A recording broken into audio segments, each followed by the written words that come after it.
All right. Glaucoma is increased IOP. What did we say IOP was? The Intraocular pressure. All right. On top of that, with glaucoma, you also get optic nerve atrophy. What does atrophy mean? um, What does trophy mean? like Size. Trophy means size. size. Size. Yes. Trophy means size. Size and Good. size. Size. It just means size. I'm just Size. asking you to repeat it over and Oh, over because you'll see oh, trophy a million times. So trophy means like muscle size. atrophy. Muscle Size. atrophy means like as A or AN means without.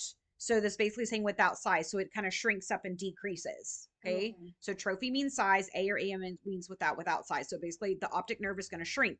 Well, your optic nerve is kind of important for like, your Right. vision and stuff. So they will have highlight peripheral visual fields loss. So they lose it out here. They can see right in front Their of them, but vision they is can't bad see because right vision. there. Okay. Okay. It is the second leading cause of permanent blindness. That's bad. And the leading cause of blindness in African American patients, because glaucoma is very common in African American I patients. feel like I knew that for some reason. Yeah, I feel like that's just a random fact the that I people just know. know. Yeah. All right, there's two different types of glaucoma. We have primary open angle, and then you've got angle closure.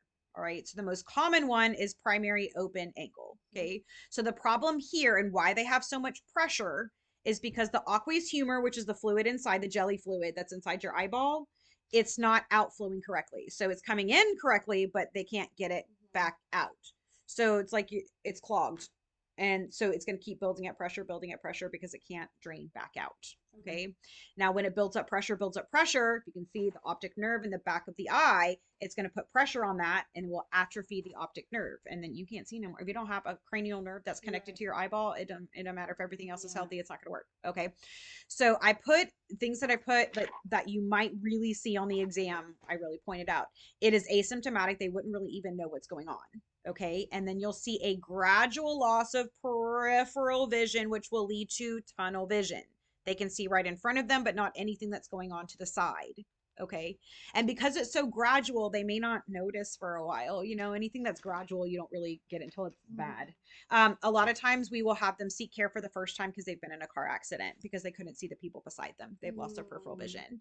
And then when they're like, I don't know, I didn't see anybody. I don't know. And then we test their eyes and we're like, oh, you got glaucoma, Mm. Granny. All right. What is a normal intraocular pressure? What pressure is normal? I'd be lying if I said I knew. Okay. It's the same as a BUN.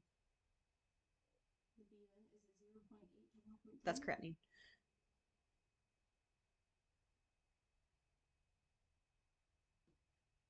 feel like I should absolutely know I this. feel like you should too. Yeah. 10 to 20. 10 I to was gonna 20. say 11 to. I was gonna say 11 to like 22 or something like that. Mm, that is a number for something. I don't know what it is. Mm-hmm. All right, but 10 to 20. So that's normal IOP is 10 to 20. Okay. So that's the primary open angle, gradual, happens over time. They may not even really notice it until it gets really bad. And then we're going to compare that to angle closure glaucoma. Again, a big deal, red flag. Severe sudden pain. Okay, so this is where the angle, there's an angle closure in there. Now in primary open angle, it's still open, it's just clogged. So Right. it's kind of like you got a toilet. The toilet is it's working per se, but like something is clogging it, so it Mm-hmm. can't outflow. And angle closure, the whole toilet's closed. Yeah. And so it happens very Can't quickly, all of drain. a Yeah. sudden. And so severe sudden pain, they get nausea, vomiting, because anytime you increase pressure, even with increased ICP, that's your first sign and symptom is nausea, vomiting, because they're trying to get rid of the extra pressure Right. by getting rid of volume. Right. Okay. Halos, blurred vision, red light, like you will know that this has happened very, very badly. All of a sudden, boom, build up of pressure in Right. the eye. Okay. So that one is an emergency. Okay. And we immediately will get them into the hospital. We are going to laser in there, give them miotic eye drops. Okay. And we're going to give them IV hyperosmotics. Now, in this case, the hyperosmotic, do you know what osmosis means?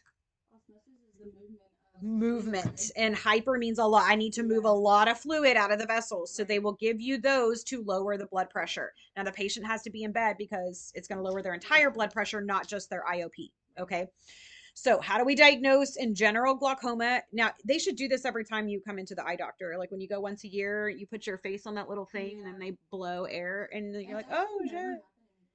I've They've never never had to. tested you? I Well, you're got young still. They may well, not. and I've had vision issues, so I was Oh. surprised as with why they Yeah, haven't you because probably I've need to never go to been one sent to that eye care. That I does. mean, what are you talking Yeah. So they'll Right actually measure your IOP. What is a normal IOP? 10 to 20. Very good. And then they're going to do the slit lamp test. They can see inside your eye. And then visual fields test. Now that's different than visual acuity. Okay. So visual fields test, remember this from health assessment? Yes, Tell me when you can yes. see my fingers. And Yes, they may not see yeah. it until like Yeah, right they out have here. that tunnel vision going They on. can't see, Okay. right? And so you're like, oh no, you got the glaucoma. Mm-hmm. So there's a whole bunch of different ways that we can treat. Okay. You can laser it. It's called an argon laser trabeculoplasty. Laser into there and try to clear out so we can outflow it. Okay. The bottom line is we need to decrease pressure, and probably the fastest way we can do that is beta blockers, right? Now these we're going to do drops because I don't want to drop their overall blood pressure, right? So, and this was just a reminder. I put a couple key things in here. Beta blockers end in LOL in case you don't forgot. Now there's an eye drop called betaxolol. We did not cover that in cardiac because we didn't cover eye drops in there. Right. It is a selective beta blocker. Okay, do you remember the difference between selective and non-selective? Who cannot get non-selective? For cardiovascular? Yeah. Remember the non-selective causes bronchoconstriction. Like So asthma and COPD. COPD. So if they have asthma or COPD, you're going to choose the betaxolol. Okay. Otherwise, if they don't have any conditions, and you can use, it doesn't matter. Yeah. You can use a non-selective because they're cheaper. Right. We can also give alpha adrenergic drops. This was also in the cardiac module. Okay. We called them AAAs. They're at the bottom of that sheet. The only reason I didn't go over it is because we didn't have to know it, but Oh. I still reviewed it. Okay. Yes. So those were they were sisters. Okay. All right. So the alpha adrenergic drops again are going to drop blood pressure. And then I gave you the names of the drops there. Okay. And they are going to decrease aqueous humor production. So if I can't get the outflow out, at least I can stop producing basically toilet water at this point. Okay. Then our next option would be cholinergic drops. Okay. Now, this kind of is weird. You would think you would want to give anticholinergics to dry it out, but I don't want to dry them out. I need to get rid of the fluid. So these cholinergic drops will increase the aqueous outflow, meaning it'll help it to actually, we're going to clear the clogged toilet. Okay. The cholinergic drops are also called meiotic drops. So you may see that, and it means the same thing. Since anticholinergic means drying, then cholinergic would mean wet. So you have to watch all of the other like side effects. Like they may have runny nose, and they may have vomiting, they may have diarrhea, any sweating, anything where it's wet, you may see those signs and symptoms. And you said Okay. that the way that they work is that they increase the aqueous outflow. Yes, the outflow. Okay, so meaning you're going to give the alpha adrenergic drops to decrease the production of the fluid, and then you give the cholinergic drops to get rid of any fluid that's still in there. Okay. But it may give you other wet signs and symptoms in the rest of your body, because basically you're outflowing the eyes, and then it's going to wet everything else. Okay. Okay. And then the two eye drops for that would be carbachol or pilocarpine. Okay. The next drops that you can give is called carbonic anhydrase inhibitors. They're again going to decrease production of aqueous humor. These all end in amide. If something ends in amide, it is definitely one of these. Okay. They made a very big point in the book to say that if they are on an amide, they can't, if they have a sulfa allergy, or if they have RA, which is rheumatoid arthritis, or they're allergic to aspirin, or they're on aspirin, then they cannot take this. Okay.